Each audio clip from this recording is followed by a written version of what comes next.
Hey guys, welcome to the study easy code. जैसा कि आप सभी को पता है कि हमारे चैनल पे यूपीएससी की पीवाईक्यू सीरीज चल रही है, जिसमें हम 2011 से लेकर के 2024 तक के क्वेश्चंस को डिस्कस करते हैं। ठीक है, जिसमें हमने कुछ सब्जेक्ट्स कवर भी कर लिया है, जैसे कि एंशियंट हिस्ट्री, मेडुअल हिस्ट्री और मॉडर्न हिस्ट्री। पॉलिटी की 2 वीडियोज़ आ चुकी हैं, जिसमें हम 2011 से लेकर के 2015 तक के सारे क्वेश्चंस को कवर कर लिया है। इस वीडियो में हम 2016 से क्वेश्चंस को कवर करेंगे। तो चलिए 2016 में पूछे हुए पॉलिटी से क्वेश्चंस को डिस्कस करते हैं। देखो, पहला क्वेश्चन क्या कह रहा है। Parliament of India acquire the power to legislate on any item in the state list in the national interest if a resolution to that effect is passed by. ये कह रहा है इंडियन पार्लियामेंट के पास power है कि national interest के लिए state list के किसी भी आइटम पे वो क्या कर सकते हैं, लॉज वगैरह बना सकते हैं। ठीक है, तो ये लॉज बनाने के लिए कितना, मतलब जो रिजोल्यूशन होगा वो कैसे पास होगा। ये रिजोल्यूशन, ये एक स्पेशल पावर है राज्यसभा के पास। ठीक है, ये हमने पिछले वीडियो में डिस्कस भी कर चुका है कि राज्यसभा का ये स्पेशल पावर होता है कि वह स्टेट लिस्ट में नेशनल इंटरेस्ट के लिए किसी भी आइटम पे लॉज बना सकते हैं। अब देखो, राज्यसभा ये तो लोकसभा के द्वारा होगा ही नहीं, लोकसभा के द्वारा होगा ही नहीं, राज्यसभा अब 50-50 के चांसेस हैं। ठीक है, देखते हैं। Rajya Sabha by simple majority of its total membership, नहीं। Rajya Sabha by a majority of not less than 2/3 of its member present and voting. हाँ, राज्यसभा में और मेजोरिटी के साथ, मतलब जितने मेंबर्स प्रेजेंट हैं, वोट कर रहे हैं, उनके 2/3 मेंबर से अधिक ही मेजोरिटी में होनी चाहिए। ठीक है, तब ये क्या होगा, पार्लियामेंट स्टेट लिस्ट में किसी भी टॉपिक्स पे, किसी भी आइटम्स पे लॉज वगैरह बना सकती है। तो आंसर हमारा डी होगा। देखो, Rajya Sabha by a majority of not less than 2/3 of its member present and voting. ठीक। Legislative power. In accordance with the Constitution, Parliament has the authority to enact legislation on all matters listed in the Union List and Concurrent List. Generally क्या है कि parliament के पास power है, जो भी matters union list और concurrent list में mention है उस पर तो लॉज वगैरह बना ही सकती है। But if Rajya Sabha passes a resolution on that effect with not less than 2/3 member of its 2/3 of the members present and voting, Union Parliament may legislate on any items on the state list in the interest of the country. Union list और concurrent list पर तो laws बना ही सकती है कौन, Indian parliament. But अगर राज्यसभा में जितने मेंबर्स प्रेजेंट हैं उनके 2/3 मेंबर्स से अधिक मेंबर, ठीक है, कम से कम 2/3 मेंबर रिजोल्यूशन को इफेक्ट दे देते हैं, तो क्या होगा, पार्लियामेंट स्टेट लिस्ट के किसी भी लॉज, स्टेट लिस्ट के किसी भी आइटम्स पे लॉज बना सकती है। ठीक, एज पर article 250 it can also formulate laws over the state list when an emergency is declared in the country. और कब कब बना सकती है, पहला तो राज्यसभा में अगर रिजोल्यूशन पास कर दिया गया 2/3 मेंबर्स से। दूसरा क्या सिचुएशन होगा, अगर नेशनल इमरजेंसी या फिर प्रेसिडेंट रूल लगा है तो उस टाइम पर भी इंडियन पार्लियामेंट स्टेट लिस्ट में किसी भी टॉपिक पे लॉज बना सकती है। इस आर्टिकल में आर्टिकल 250 के अंडर में। ठीक है, तो 2 सर्कमस्टांसेस हुए ना, आप समझ में आया किन किन 2 केसेस में parliament, Indian parliament state list के आइटम्स पे लॉज बना सकती है। आर्टिकल 253 क्या कहता है, it can also formulate laws on any matter pertaining to the state list if it deemed necessary for the implementation of international treaties और agreement. तीसरा केस क्या हुआ, ये देखो, ये तो हो गया पहला केस, राज्यसभा जब डिक्लेयर कर देगा।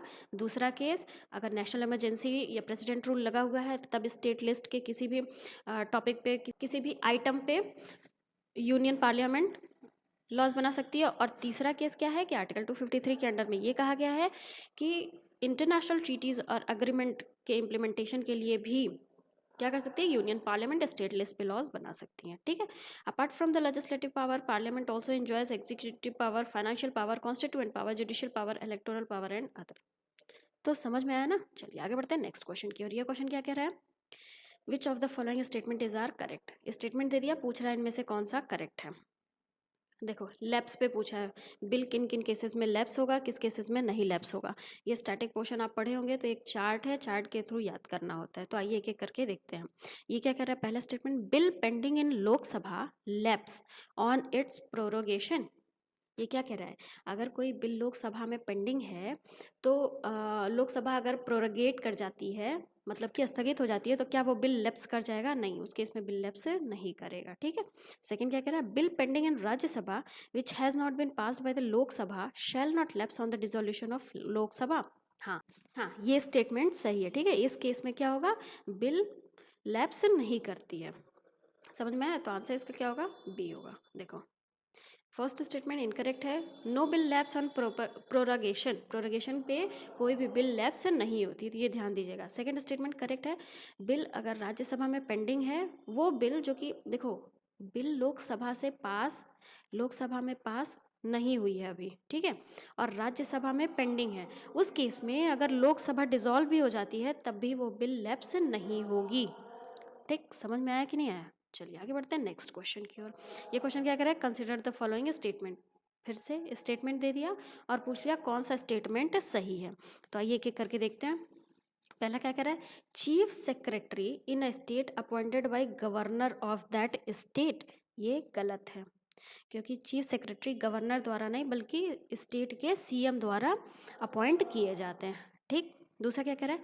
Chief secretary in a state has fix tenure. नहीं, चीफ सेक्रेटरी का फिक्स टेन्योर नहीं होता है, तो इसमें दोनों स्टेटमेंट गलत है। आंसर डी हो जाएगा। देखो फर्स्ट इनकरेक्ट है, chief secretary chosen by CM. Chief secretary किसके द्वारा चूज किए जाते हैं? सीएम के द्वारा, ना कि गवर्नर के द्वारा। दूसरा भी स्टेटमेंट इनकरेक्ट है। Through the administrative reform commission in its report on state administration 1969 had recommended that a chief secretary should have minimum tenure of 3 to 4 years। क्या कहा गया?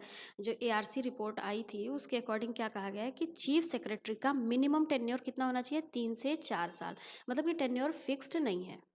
समझ में आया? चलिए आगे बढ़ते हैं नेक्स्ट क्वेश्चन की ओर। Question number 4। ये क्वेश्चन क्या कह रहा है? Consider the following statement. इसमें भी स्टेटमेंट दे दिया, आगे which of the above are correct. कौन सा स्टेटमेंट इनमें से करेक्ट है? तो आइए क्या करके देखते हैं। Minimum age prescribed for any person to be a member of panchayat. Panchayat के मेंबर होने के लिए मिनिमम एज पर्सन की क्या होनी चाहिए? 25 ईयर्स। नहीं, गलत, 21 ईयर होनी चाहिए। फर्स्ट स्टेटमेंट इनकरेक्ट, ये दोनों हम एलिमिनेट कर सकते हैं इजीली। सेकेंड स्टेटमेंट क्या है? A panchayat reconstituted after premature dissolution continues only for the reminder period. ये क्या कह रहा है कि अगर पंचायत रिकॉन्स्टिट्यूट हुई है, मतलब जो पहले थी उसका टाइम अभी कंप्लीट नहीं हुआ है और पर्टिकुलर 5 साल के लिए होता है, ठीक है, तो 3 साल पे मान लो पहला वाला डिसॉल्व हो गया, तो जो दूसरी वाली मतलब रिकॉन्स्टिट्यूट हुई है पंचायत, वो सिर्फ और सिर्फ 2 साल के लिए होंगी, ना कि आने वाले 5 सालों के लिए। हाँ, ये स्टेटमेंट सही है, तो आंसर हमारा क्या हो जाएगा? बी। देखो फर्स्ट इनकरेक्ट है।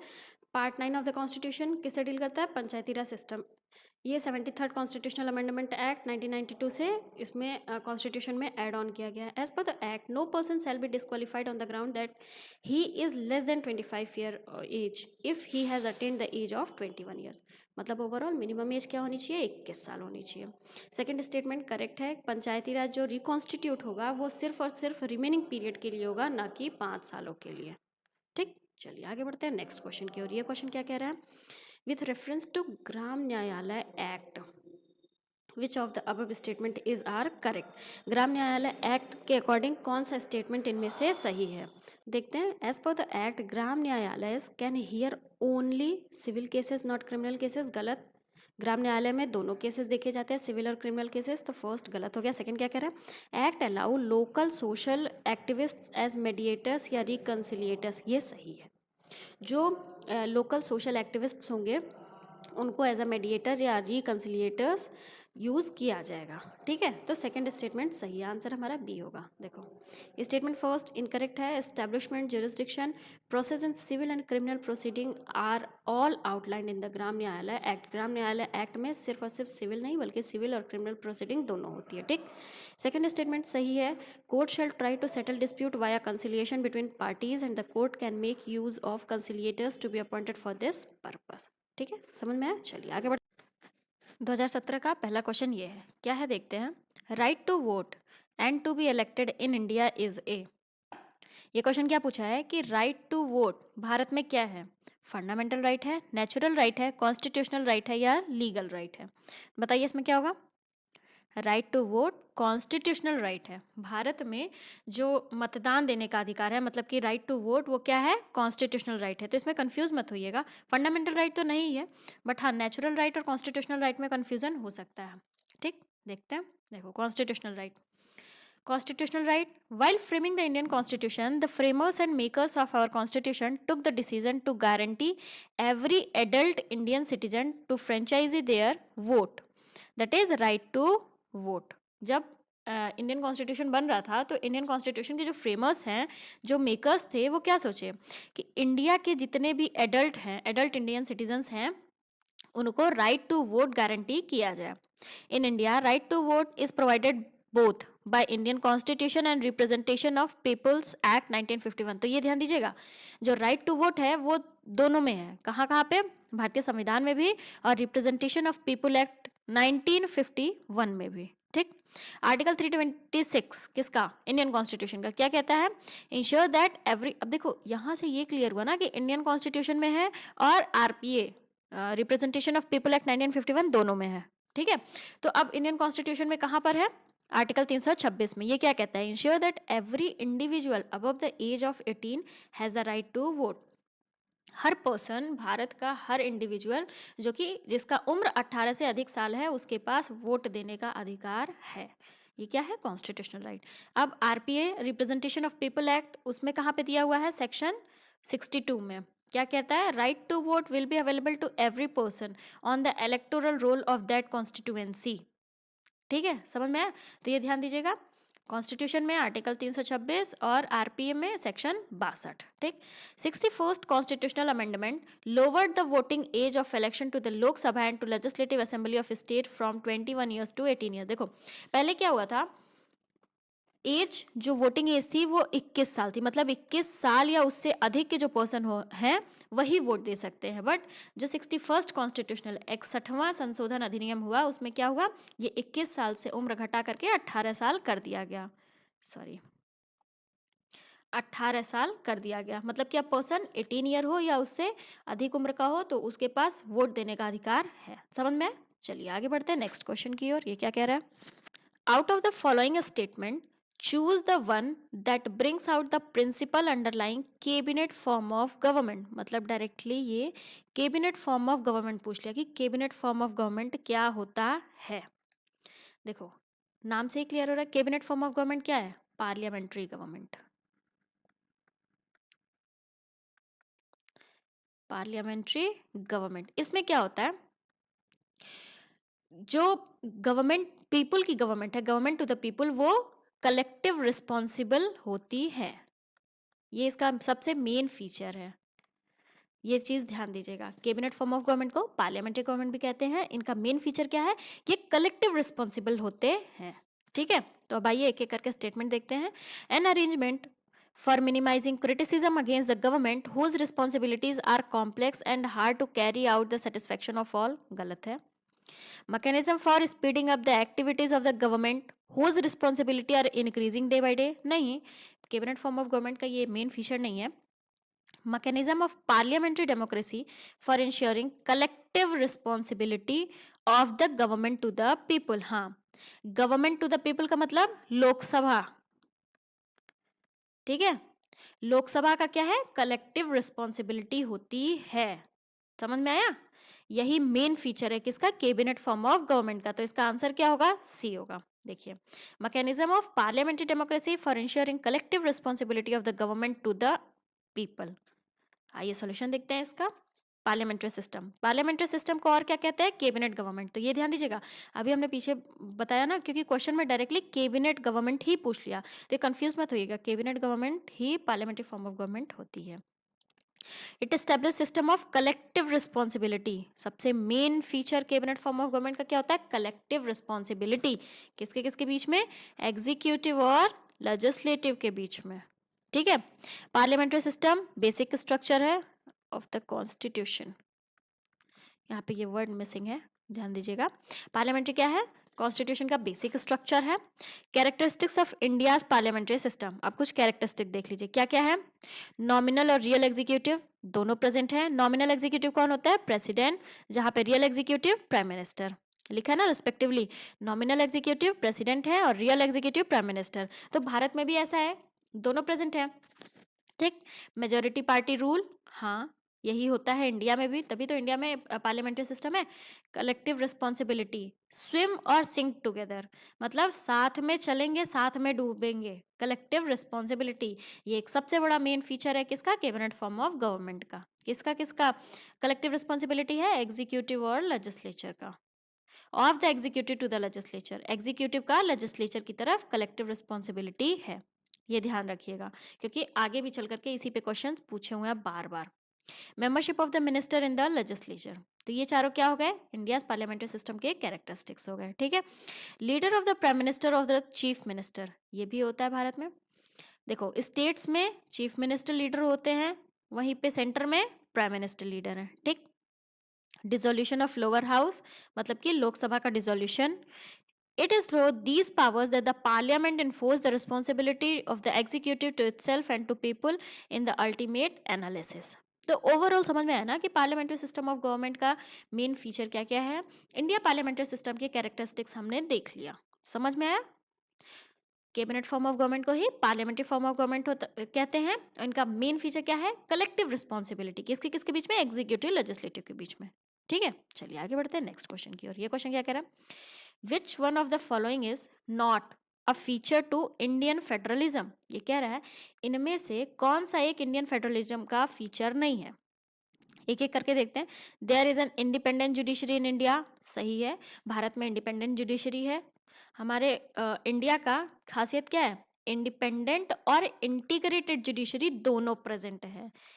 ठीक है, इंडिपेंडेंट एंड इंटीग्रेटेड दोनों प्रेजेंट है इंडिया में। सेकेंड क्या कह रहा है, powers have been clearly divided between centre and state, ये भी सही है। कैसे, 3 लिस्ट बना हुआ है, 3 लिस्ट दिया हुआ है ना पार्ट 7 में, कौन कौन सा, यूनियन लिस्ट, स्टेट लिस्ट और कॉन्करेंट लिस्ट, उसके थ्रू पावर को डिवाइड किया गया। थर्ड क्या है, federating unit have been given unequal representation in Rajya Sabha, ये भी सही है।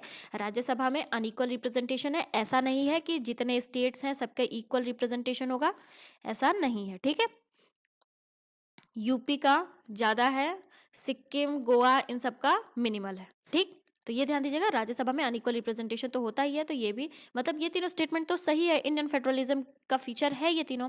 इसका मतलब हमारा आंसर डी होगा। It is the result of an agreement among the federating unit, गलत। भारत में जो फेडरेटिंग यूनिट्स हैं वो किसी अग्रीमेंट का रिजल्ट नहीं है। ऐसा किस देश में है, यूएसए में है। यूएसए के जो फेडरेटिंग यूनिट्स हैं वो क्या है, result of an agreement, India में नहीं। ठीक, तो आंसर डी, समझ में आया। देखो एबीसी सही है। इंडियन कॉन्स्टिट्यूशन क्या अडॉप्ट किया है, federal system of government but with more tilt toward unitary system of government. Indian constitution में क्या है, फेडरल सिस्टम ऑफ गवर्नमेंट तो है बट ये टिल्टेड है, मतलब कि बेंडेड है, किधर, यूनिटरी सिस्टम ऑफ गवर्नमेंट की तरफ। ठीक, so every state government does not have the power of its own, thus it is considered as quasi federal system, इसीलिए इसको क्या कहते हैं, क्वासी फेडरल सिस्टम कहते हैं। अब फेडरेशन के कुछ फीचर्स हैं जैसे कि two government, division of power, written constitution, supremacy of constitution, rigidity of constitution, independent judiciary और बाईकैमरलिज्म। ये सब किसके फीचर हैं, ध्यान दीजिएगा, फेडरेशन के फीचर है। ठीक है, देखो ऑप्शन डी गलत है क्योंकि आर्टिकल 1 में union of state word use किया गया है। ठीक है, और हमें पता है इंडिया क्या है, अग्रीमेंट, स्टेट के बीच का अग्रीमेंट का रिजल्ट नहीं है, वो क्या है, यूएसए, अमेरिकन फेडरेशन है। ठीक, तो इतना आप लोग को पता ही होगा, ये चीज ध्यान रखिएगा। चलिए आगे बढ़ते हैं नेक्स्ट क्वेश्चन की ओर। ये क्वेश्चन क्या कह रहा है, main advantage of parliamentary form of government. Parliamentary form, देखो अभी मैंने पीछे बताया ना कि parliamentary form of government UPSC का एक फेवरेट टॉपिक है। ठीक है, इस पे बहुत बार क्वेश्चन यूपीएससी कर लेती है। पार्लियामेंट्री फॉर्म ऑफ गवर्नमेंट नाम चेंज कर करके, अभी पीछे तो कैबिनेट फॉर्म दे दिया ना, बट मतलब तो उसका यही था। ठीक, तो देखते हैं क्वेश्चन पूछा गया है पार्लियामेंट्री फॉर्म ऑफ गवर्नमेंट का मेन एडवांटेज क्या है, देखते हैं। Executive and legislature work independently, नहीं, इंडिया में तो ऐसा होता ही नहीं है। इंडिया से कनेक्ट करके आप देखिए तो क्या इंडिया में एग्जीक्यूटिव और लेजिस्लेचर इंडिपेंडेंटली वर्क करते हैं, नहीं। It provide continuity of policy and is more efficient, no. Executive remain responsible to the legislature, हाँ। अभी हम पीछे भी जब देखे पार्लियामेंट्री फॉर्म ऑफ गवर्नमेंट के फीचर्स को तो हमने ये चीज डिस्कस भी किया है, एग्जीक्यूटिव लेजिस्लेचर के लिए रिस्पॉन्सिबल है। ये एक मेन एडवांटेज है पार्लियामेंट्री फॉर्म ऑफ गवर्नमेंट का, तो हमारा आंसर सी हो गया। देखो executive remain responsible to the legislature. देखते हैं parliamentary system also known as cabinet government या रिस्पॉन्सिबल गवर्नमेंट, और इसको क्या क्या कहते हैं, Westminster model of government. It provide for collective responsibility to the of the executive to the legislature. समझ में आया? फीचर ऑफ पार्लियामेंट्री गवर्नमेंट, क्या क्या फीचर है पार्लियामेंट्री फॉर्म ऑफ गवर्नमेंट का, फिर से देख लीजिए क्योंकि इसी से कहीं ना कहीं क्वेश्चन बार बार यूपीएससी करती है। Presence of nominal real executive, कैसे समझ में आया, मेजोरिटी पार्टी रूल यह है ही। कलेक्टिव रिस्पॉन्सिबिलिटी है एग्जीक्यूटिव का लेजिस्लेचर की तरफ, membership of minister in the legislature, leadership of PM और CM, dissolution of lower house. ठीक, तो ये इंपॉर्टेंट है पार्लियामेंट्री फॉर्म ऑफ गवर्नमेंट के फीचर्स को, इसको ध्यान से देखिएगा। चलिए आगे बढ़ते हैं नेक्स्ट क्वेश्चन की ओर। ये क्या कह रहा है, विच one of the following objective is not embodied in the preamble. देखो इसीलिए जब प्रियम्बल हम पढ़ते हैं तो जो मेन प्रियम्बल का टेक्स्ट है वो हमें ध्यान से पढ़ना चाहिए, क्योंकि उसमें कौन से वर्ड और किस सीक्वेंस में लिखे गए हैं ये भी क्वेश्चन यूपीएससी पूछ लेता है। अब डायरेक्टली इसमें पूछ लिया है कि प्रियम्बल में इनमें से कौन सा एक ऑब्जेक्टिव नहीं है। देखते हैं, लिबर्टी ऑफ थॉट है, इकोनॉमिक लिबर्टी नहीं, क्योंकि क्या दिया हुआ है, liberty of thought, expression and belief, ये तीनों दिया हुआ है, बट इकोनॉमिक लिबर्टी प्रियम्बल का ऑब्जेक्टिव नहीं है, क्योंकि ये प्रियम्बल में डायरेक्टली मेंशन भी नहीं है। देखो economic liberty, liberty mentioned in the preamble, liberty in the preamble to the Indian constitution किससे बोरोड किया गया, फ्रेंच रिवॉल्यूशन से। ठीक है, लिबर्टी का मतलब क्या है, absence of restrain on the activities of individual and at the same time it provide opportunity for the development of individuals. Preamble to the Indian Constitution assured to all citizens liberty of thought, expression, belief, liberty of faith, worship, justice as mentioned in the preamble. ठीक है, ideal of justice in Indian constitution embraces 3 distinct form. अब जो justice का form है, जो justice दिया हुआ है वो 3 फॉर्म में है। कौन कौन सा जस्टिस है, सोशल, इकोनॉमिक और पॉलिटिकल। समझ में आया? ये लिबर्टी की बात किया गया, बट इकोनॉमिक जस्टिस की बात प्रियम्बल में दिया हुआ है। चलिए आगे बढ़ते हैं नेक्स्ट क्वेश्चन की ओर। ये क्या कह रहा है, mind of the maker of the constitution of India reflected in which of the following. अब देखो इंडियन कॉन्स्टिट्यूशन जिन्होंने बनाया, जो मेकर है इंडियन कॉन्स्टिट्यूशन के, उनका माइंड इंडियन कॉन्स्टिट्यूशन के किस पार्ट से दिखता है, प्रियम्बल से। और ये चीज़ ध्यान दीजिएगा, पूरा कॉन्स्टिट्यूशन बनने के बाद प्रियम्बल बना था। ठीक है, पूरा कॉन्स्टिट्यूशन तैयार हो गया था, उसके बाद प्रियम्बल बना था। किस पे बेस्ड है, ऑब्जेक्टिव रेजोल्यूशन, जो कि किसके द्वारा पास किया गया था, पंडित जवाहरलाल नेहरू जी द्वारा। ठीक, देखो प्रियम्बल, प्रियम्बल तो India followed practice of American constitution, क्योंकि अमेरिकन कॉन्स्टिट्यूशन ही पहला कॉन्स्टिट्यूशन है पूरे विश्व का जिसमें क्या है, प्रियम्बल वगैरह दिया गया है। It is not only the outcome of the grand and noble vision of the Constituent Assembly, but also the reflection of dreams and aspiration of the founding father of Constitution. Berubari union case में क्या कहा गया था, supreme court ने क्या कहा था, preamble a key to the mind of the maker of constitution. तो किस केस में कहा गया था ये भी ध्यान दीजिएगा, किस केस में ये कहा गया था कि प्रियम्बल कॉन्स्टिट्यूशन के मेकर्स का माइंड है, माइंड को बताता है। तो बेरूबारी यूनियन केस जो कि 1960 में आया था, उसमें क्या कहा गया था कि preamble is a key to the mind of the maker of constitution. ठीक, समझ में आया? चलिए आगे बढ़ते हैं नेक्स्ट क्वेश्चन की ओर। सॉरी, ये तो सॉल्यूशन दिया हुआ, मतलब उसी का एक्सप्लेनेशन है, ध्यान दीजिएगा आप लोग थोड़ा। चलिए आगे बढ़ते हैं नेक्स्ट की ओर। ये क्या कह रहा है, which of the following are envisaged by the right against exploitation in the constitution of India. कह रहा है इनमें से राइट अगेंस्ट एक्सप्लॉयटेशन में कौन कौन सी चीजें हैं, इन्विसेक्ड हैं राइट अगेंस्ट एक्सप्लॉयटेशन में, इनमें से कौन कौन सी चीजें हैं, देखते हैं। Prohibition of traffic in human being and force labour, हाँ ह्यूमन बीइंग और फोर्स लेबर का जो ट्रैफिकिंग वगैरह है ये राइट अगेंस्ट एक्सप्लॉयटेशन में मेंशन्ड है। एबॉलिशन ऑफ अनटचेबिलिटी, गलत, ये राइट टू इक्वालिटी में है। Protection of interest of minorities, गलत, ये भी राइट अगेंस्ट एक्सप्लॉयटेशन में नहीं है। Prohibition of employment of children in factories and mines, ये है। ठीक है, तो फर्स्ट एंड फोर्थ जो है, मतलब कि ह्यूमन बीइंग और फोर्स लेबर की ट्रैफिकिंग वगैरह को प्रोहिबिट करना, ये राइट अगेंस्ट एक्सप्लॉयटेशन में है। और बच्चों का, चिल्ड्रंस का एम्प्लॉयमेंट कहाँ पे, फैक्ट्रीज और माइंस में प्रोहिबिटेड है, ये भी राइट अगेंस्ट एक्सप्लॉयटेशन में है। मतलब कि आंसर हमारा सी हो गया। देखो first and fourth, first correct है।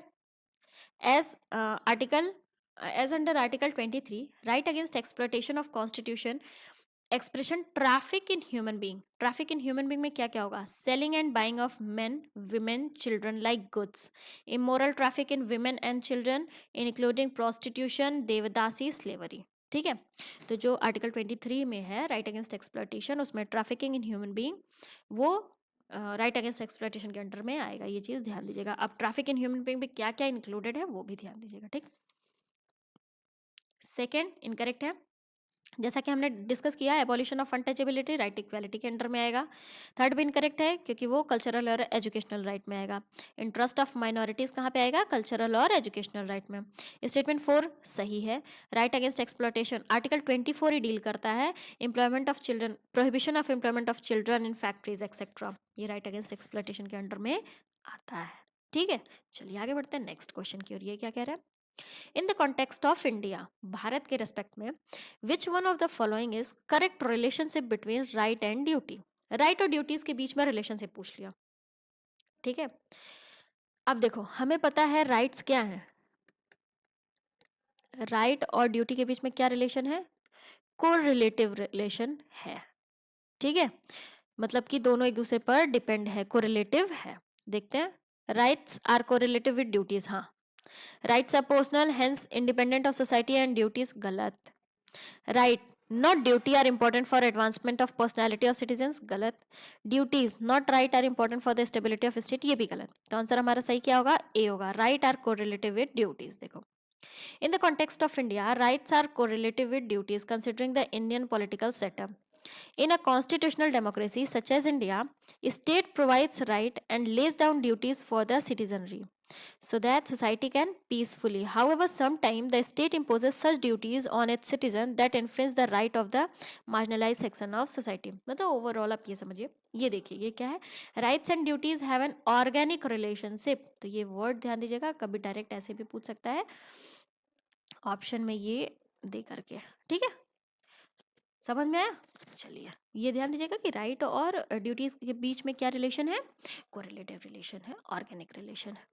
ठीक है, ऐसा नहीं है ये if other do not carry out their duties one can not enjoy right, मतलब कि अगर कोई पर्सन अपनी ड्यूटी कैरी नहीं करेगा तो वो राइट को एंजॉय नहीं कर पाएगा। हर पर्सन को ड्यूटी करनी होगी तभी वह राइट को एंजॉय कर सकता है। ठीक, चलिए आगे बढ़ते हैं नेक्स्ट क्वेश्चन की। और ये क्वेश्चन क्या कह रहा है? One of the implication of equality in society is the absence of. देखो अब ये थोड़ा सा घुमाऊ क्वेश्चन है, क्या पूछ लिया इसमें? सोसाइटी में अगर इक्वालिटी लाना है तो किस चीज का एब्सेंस होना चाहिए? सोसाइटी में इक्वालिटी इम्प्लीकेशन मतलब इम्प्लाइड करना है, लाना है, एग्जीक्यूट करवाना है, तो एब्सेंस किस चीज का होना चाहिए? प्रिविलेजेस का। देखो हर पर्सन क्या होता है, प्रिविलेजेस कुछ पर्सन को दिया जाता है। अगर प्रिविलेज नहीं रहेगा, किसी को कुछ दिया ही नहीं जाएगा, तो क्या होगा? इक्वालिटी इम्प्लीकेट किया जा सकता है। समझ में आया? अब देखो रिस्ट्रेन, अगर आप रिस्ट्रेन को हटा देंगे तब तो गलत हो जाएगा। कंपटीशन को अगर एब्सेंस कर देंगे तब भी नहीं होगा। आइडियोलॉजी नहीं, इन तीनों के एब्सेंस में इक्वालिटी सोसाइटी में नहीं इम्प्लीकेट किया जा सकता। प्रिविलेजेस की अगर एब्सेंस है तो सोसाइटी में इक्वालिटी को इम्प्लीकेट किया जाएगा। समझ में आया? चलिए आगे बढ़ते हैं। नेक्स्ट ये देखिए, privileges. Equality in the society can be maintain by ending the formal system of inequality and ensuring absence of privileges. मतलब प्रिविलेजेस सबको तो मिलता नहीं है, प्रिविलेजेस कुछ ही लोग को मिलता है। तो अगर कुछ लोगों को भी प्रिविलेजेस नहीं मिलेगा तो हर पर्सन को इक्वालिटी दे दी जाएगी। ठीक, ये मेन कॉन्सेप्ट है यहाँ का। समझ में? चलिए आगे बढ़ते हैं नेक्स्ट क्वेश्चन की ओर। Which one of the following statement is correct? Right से रिलेटेड 4 स्टेटमेंट दे दिया, पूछ रहा है इनमें से कौन सा स्टेटमेंट सही है। हमें एक चीज पता है, राइट क्या होता है? क्लेम है। राइट एक क्लेम है, सिटीजन क्लेम करता है स्टेट के अगेंस्ट। ठीक है, राइट सिटीजन्स को ही तो मिलता है, स्टेट को नहीं मिलता है। सिटीजन्स को राइट मिलता है किसके अगेंस्ट? स्टेट के अगेंस्ट, ये हमें पता है। अब इसी के बिहाफ पे हम सारे ऑप्शंस को देखते हैं। राइट्स आर क्लेम्स, हाँ, ऑफ स्टेट अगेंस्ट सिटीजन नहीं, राइट स्टेट्स को नहीं मिलता बल्कि सिटीजन्स को मिलता है। राइट्स आर प्रिविलेजेस, देखो प्रिविलेजेस तो नहीं होता ये। Rights are claims of citizen against the state, हाँ ये स्टेटमेंट सही है। अब यहाँ पे भी प्रिविलेजेस नहीं, राइट प्रिविलेजेस नहीं है। राइट एक क्लेम है जो कि सिटीजन्स को दिया जाता है। ठीक है, सिटीजन्स क्लेम कर सकते हैं किसके अगेंस्ट? स्टेट के अगेंस्ट। देखो फर्स्ट इनकरेक्ट है, rights are claimed by citizens against the state, not vice versa, इसमें वाइस वर्सा कर दिया है। सेकंड स्टेटमेंट इनकरेक्ट है, right are not privileges, directly मैंने बताया इसी बेसिस पे डी ऑप्शन भी गलत होगा क्योंकि राइट्स प्रिविलेजेस नहीं होता है। ठीक, सी ऑप्शन देखते हैं। Philosophy of right is grounded in preventing the exploitation of the citizen by state. It inherently belong to the citizens, so essentially it is a claim of an individual against the state. मतलब कि right क्या है, एक claim है जो कि individual को मिलता है, किसके अगेंस्ट, स्टेट के अगेंस्ट। ठीक, समझ में आया? चलिए आगे बढ़ते हैं नेक्स्ट क्वेश्चन की ओर। ये क्या कह रहा है, which principle among the following was added to the directive principles of state policy by 42nd amendment to the constitution. हमें पता है डीपीएसपी में 42वें संशोधन अधिनियम से कुछ प्रोविजंस और जोड़े गए थे। पूछ रहा है इनमें से कौन से प्रोविजंस 42nd अमेंडमेंट एक्ट से जोड़े गए। देखते हैं, equal pay for equal work for both men and women, ये 42वें संशोधन अधिनियम से नहीं जोड़ा गया। Participation of workers in the management of industry, हाँ ये जो डीपीएसपी है, डीपीएसपी का ये जो प्रोविजन है participation of workers in the management of industry, ये 42nd अमेंडमेंट एक्ट से संविधान में जोड़ा गया। देखो, participation of workers in the management of industries. ठीक, 42nd अमेंडमेंट एक्ट 1976 में 4 डीपीएसपी ओरिजिनल लिस्ट में जोड़े गए थे। कौन से चार थे, article 39, article 39A, article 43A, article 48A। 39 में क्या है, to secure opportunities for healthy development of children, to promote equal justice and to provide free legal aid to the poor, तो ये भी ध्यान दीजिएगा, free legal aid to the poor ये 39A में है जो कि 42वें संशोधन अधिनियम से जोड़ा गया था। 43 से क्या कहता है, 43A, to take step to secure the participation of workers in the management of industries. 48A क्या है, to protect and improve environment and safeguard forest and wild life. ठीक, समझ में आया? चलिए आगे बढ़ते हैं नेक्स्ट क्वेश्चन की ओर। देखो ये क्वेश्चन क्या कह रहा है, consider the following statement with reference to constitution of India the directive principle of state policy constitute limitation upon. ये कह रहा है डीपीएसपी, जो इंडियन कॉन्स्टिट्यूशन में डीपीएसपी मेंशन है वो किस पे लिमिटेशंस लगाती है। तो देखो एक चीज़ ध्यान रखिएगा, डीपीएसपी किसी पर भी लिमिटेशंस नहीं लगाती है।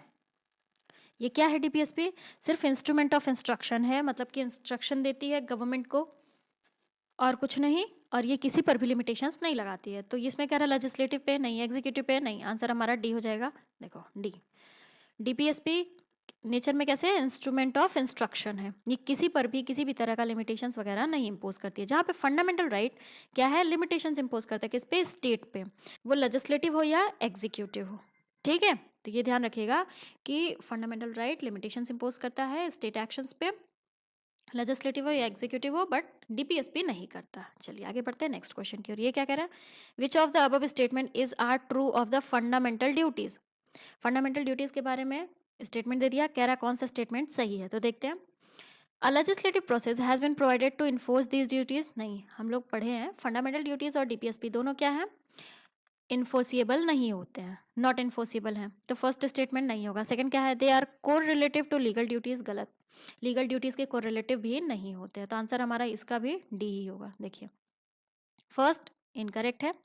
फंडामेंटल ड्यूटीज कहाँ पे है, पार्ट 4A में, आर्टिकल 51A में, जिसमें 11 सब आर्टिकल्स है, और ये क्या होते हैं, नॉन इन्फोर्सिएबल, नॉन इन्फोर्सिएबल और नॉन जस्टिशिएबल इन नेचर होते हैं।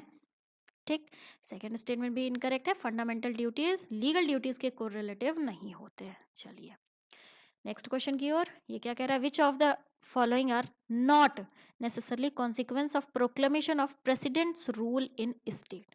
देखो ये कह रहा मान लो किसी पर्टिकुलर एरिया पे प्रेसिडेंट रूल लगता है, क्या लगता है, प्रेसिडेंट रूल, तो इनमें से कौन सा कॉन्सिक्वेंस नहीं होगा, मतलब कौन सी चीज नहीं होगी। तो हमें पता है जब पर्टिकुलर एरिया पे प्रेसिडेंट रूल लगता है तो क्या होता है, वहाँ के जो काउंसिल ऑफ मिनिस्टर होते हैं, काउंसिल ऑफ मिनिस्टर, उनको रिमूव कर दिया जाता है। ठीक है, और ये पूरा पर्टिकुलर एरिया जहाँ पे प्रेसिडेंट रूल लगा है वो किसके अंडर में आ जाता है, डायरेक्टली प्रेसिडेंट के कंट्रोल में आ जाता है। ठीक, अब देखते हैं, कह रहा है कि प्रेसिडेंट रूल जब लगता है तो क्या स्टेट लेजिस्लेटिव असेंबली डिसॉल्व हो जाती है, नहीं नहीं होती है। यही इसमें पूछा है क्या नहीं होता है, तो स्टेट लेजिस्लेटिव असेंबली उस पर्टिकुलर एरिया की डिसॉल्व नहीं होती है। फर्स्ट होगा हमारा, एलिमिनेट करेंगे ये हो जाएगा।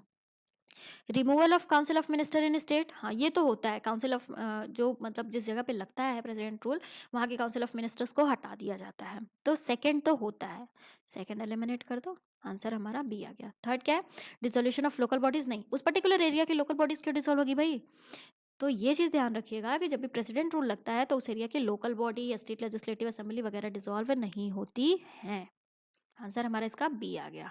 देखो फर्स्ट करेक्ट है, क्योंकि जहाँ प्रेसिडेंट रूल, जिसको और क्या कहते हैं, स्टेट इमरजेंसी या कॉन्स्टिट्यूशनल इमरजेंसी भी कहते हैं, एज पर article 356 of the constitution of India, president has the authority to declare if he is satisfied that the state government can not function in accordance with the constitution provision.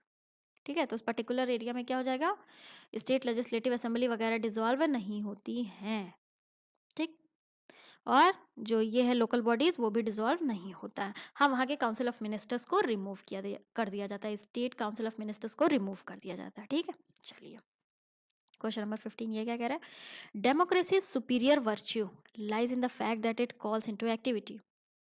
कह रहा है इनमें से ऐसा क्या प्रेजेंट होता है कि हम मानते हैं कि वहां पे डेमोक्रेसी है, मतलब ओवरऑल डेमोक्रेसी का जो वर्च्यू है वो कहाँ पे दिखता है, किन चीज़ों में डेमोक्रेसी की वर्च्यू दिखती है। तो जब क्लास 9th वगैरह में हम एसएसटी पढ़ते हैं तो उसमें हम पॉलिटी में डेमोक्रेसी का डेफिनेशन देखते हैं। क्या डेमोक्रेसी का डेफिनेशन क्या होता है, to the people, for the people and by the people. ये मतलब बहुत बच्चे रहते हैं बचपने में तब पढ़े रहते हैं।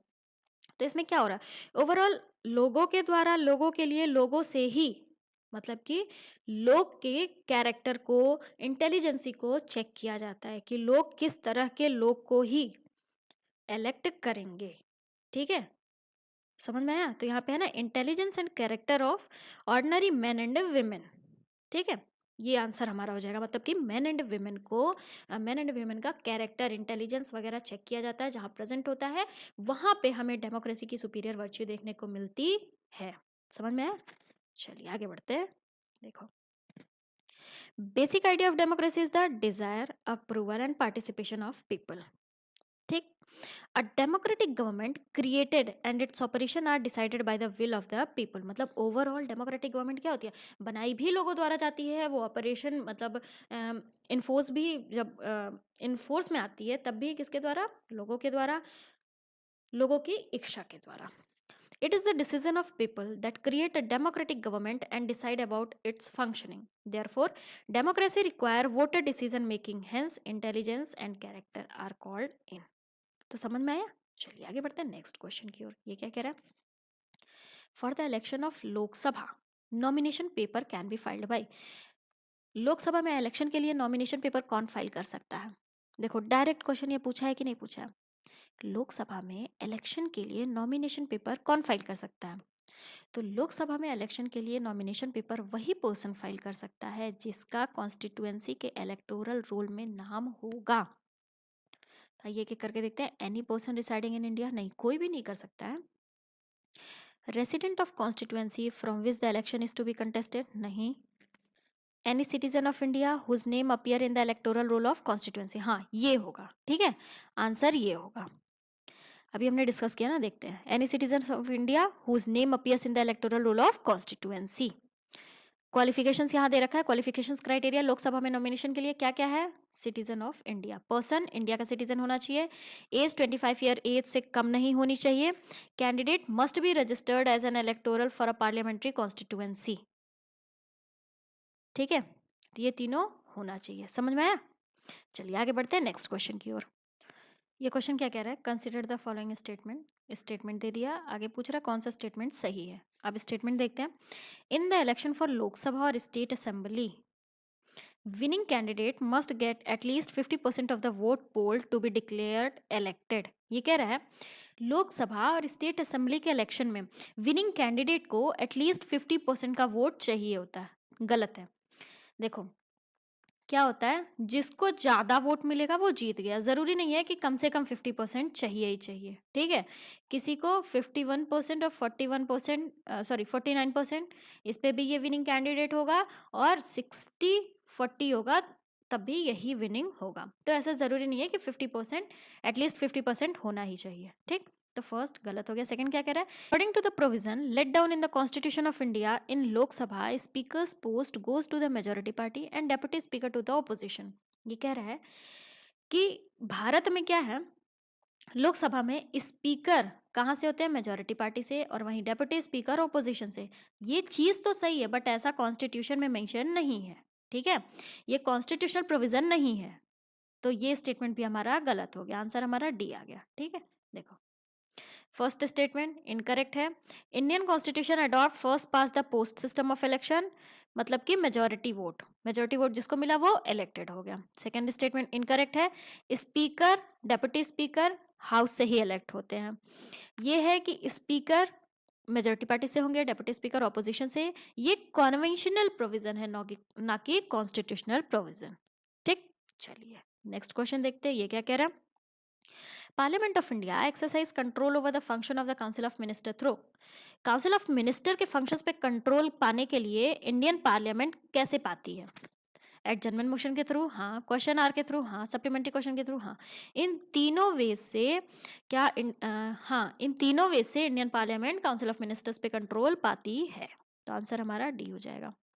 देखो ये क्या है, डिवाइसेस ऑफ पार्लियामेंट्री प्रोसीडिंग है। एडजर्नमेंट मोशन क्या होता है, अर्जेंट पब्लिक इंपॉर्टेंस पे तुरंत मीटिंग वगैरह कंडक्ट करवाना। Question ask first hour of parliamentary sitting, जिसमें मेंबर्स क्वेश्चन पूछते हैं।